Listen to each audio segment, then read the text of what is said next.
So 2014 Cadillac XTS with the air ride suspension in the rear. These are the tools you're gonna need to get the job done that I found so far. Your T20 Torx bit socket, a 13mm deep well socket, a 10mm socket, doesn't matter if it's shallow or deep, that's just to remove the battery terminal. Of course an extension, and if you've got an impact gun, it'll make it easier for the bolts you can get to with an impact gun. Of course you start by disconnecting your battery terminal, that way you don't have any issues with powering the compressor while trying to remove it. Remove the driver's side wheel as the compressor is on this side of the vehicle. You're going to remove the Torx bolts that hold the inner fender liner in. That way you can get access to the rear bolt that's on the compressor back there. You might be able to see it, you might not.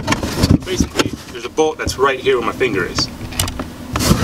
The bolt's like right here on the back side of this fender liner. If it was too dark for y'all to see on camera, I'm not sure. Here is the air compressor underneath the car on the driver's side. You can see the airline connections right there, the main connection right there. One of the bolts is right here. The other one is right here. What looks to be, zoom out, between the exhaust and the frame up there. So that's going to be the one that's kind of a pain to get to. I'm going to try to figure out how to get to it without dropping the exhaust, although we might have to. And then we might just leave these lines just to make our life easier. Just the basic layout of how this air compressor is installed. It seems, in terms of tools, like not too many tools. Really just comes down to finesse and order of operations. So you want to make sure you're going through the right operations in the right order. That way you're not double working or overworking yourself. So I believe we're going to start by removing the air lines first. There is still some air in these bags, so hopefully that'll help deflate that. If you know of a better way to deflate the bags, let me know in the comments down below. I'm all ears, although this job will be done by that point. But for future reference, for anybody else that may find this video helpful, they'll have that in the comments for them to look forward to. So without any further ado, let's go ahead and disconnect these air lines, the connection, and then we will start figuring out how we're going to get that bolt on top of the exhaust, because that looks to be the hardest one to reach. So let's start with that one. That way we'll work our way to the easiest point. Ryan Little.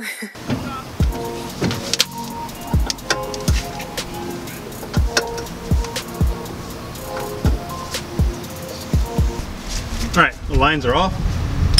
Just a 10 wrench, 10 socket to remove the lines, really a wrench.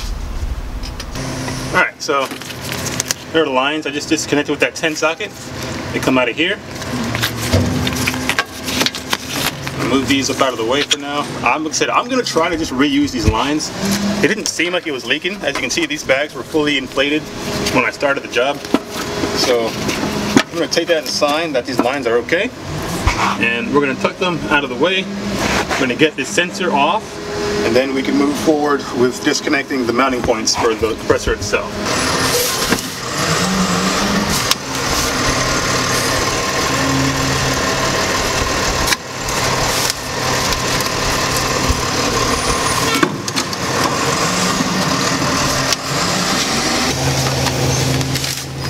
I'm going to go ahead and break one of the bolts loose right now.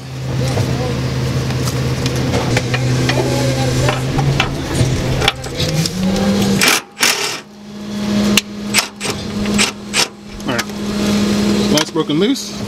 Two more bolts to break loose.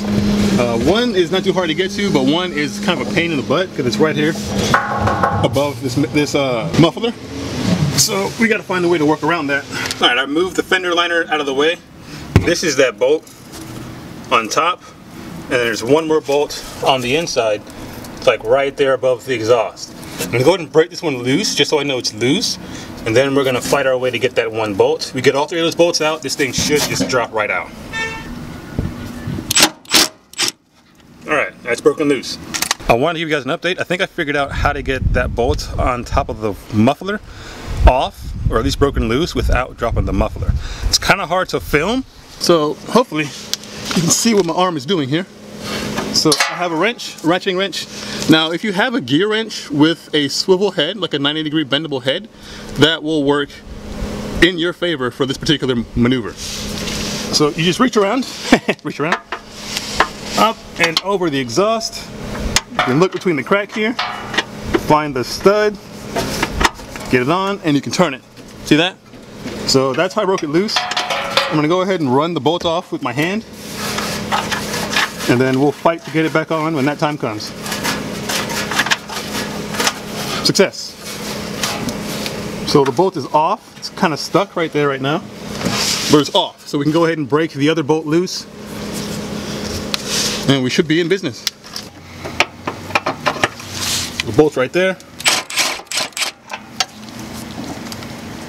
Alright, so we got 2 bolts off. So now just that last one on the back, and this thing should just drop right out with some finesse. Let's find out.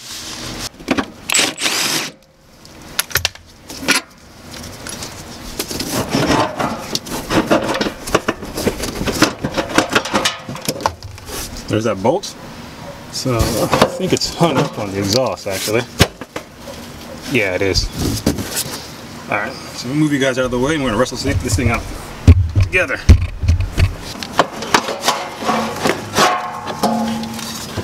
Oh, there is a line still attached.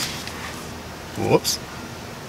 Oh man, you guys didn't see it because I wasn't recording, but I found where that line went and I popped it. The compressor almost smashed me right in the head. That was close. Okay, we've got the old compressor.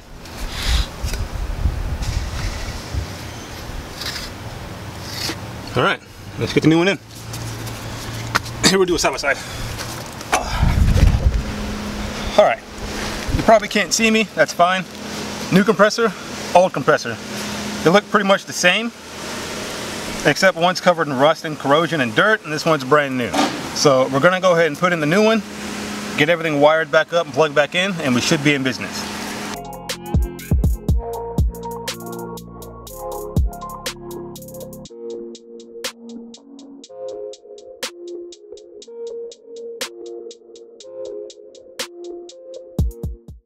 Let's get this new one in.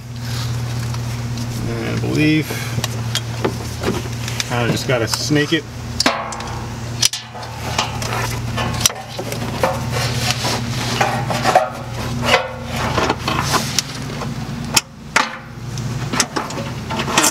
Sweet.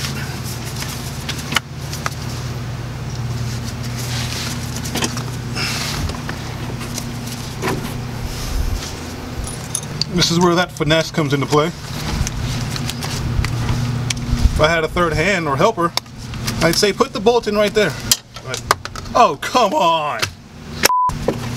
I don't have that. So I'm gonna try to manhandle it without breaking my face.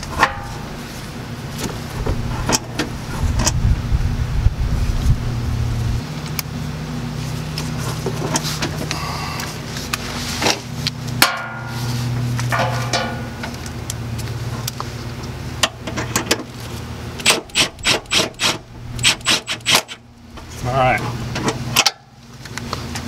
now we'll get that third bolt in. Get that one on top of the exhaust last.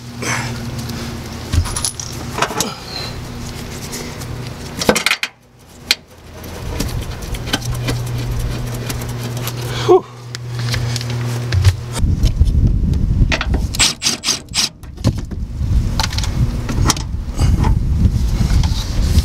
So I'm going to push up so it's level. Okay, that didn't do much. That's fine. That's fine. Now it's suspended by its own bolt, not my arms or stress. So we're gonna go ahead and work our way to get that this inside bolt here.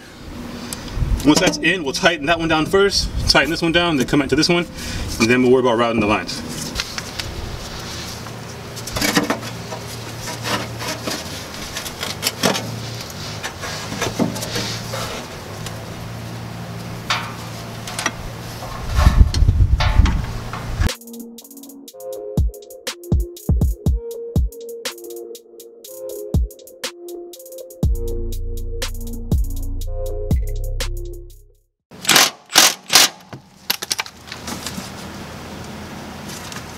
Alright,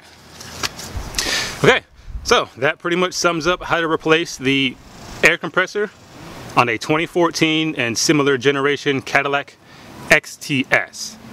Finally, there will be some coverage for you guys out there. Hey everyone, Devon from the future here. I'm editing this video and I just wanted to update with something I learned shortly after completing this job. A couple days later, my brother called me like, hey, one side is inflating more than the other side. Is there something else wrong? Now, when I put the lines back in, I had an idea in my head. I was like, I wonder if these are side specific. Yes, the lines are side specific. So if you're following my video to get this job done, make sure you swap the lines opposite of what you see in the video, because they are side specific. So one line goes to the left side, the left bag, the other line goes to the right side in the right bag. If you switch the lines, what happens is, say you start driving down the street, the computer is going to read that one side's lower than the other, and it's going to start throwing air at the side it thinks is lower. But since the lines have been switched, that side's actually not getting the air. So it's going to cause one side to keep airing up and the other side to stay the same. So just make sure that either when you disconnect the lines, you tag them left, right.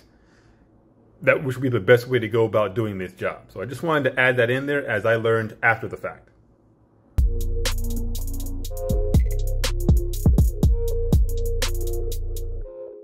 Now we got the new compressor installed, lines are connected, everything's pretty much ready to go. So we're gonna go ahead and put back on the inner fender liner, the wheel, the battery, fire it up and go from there.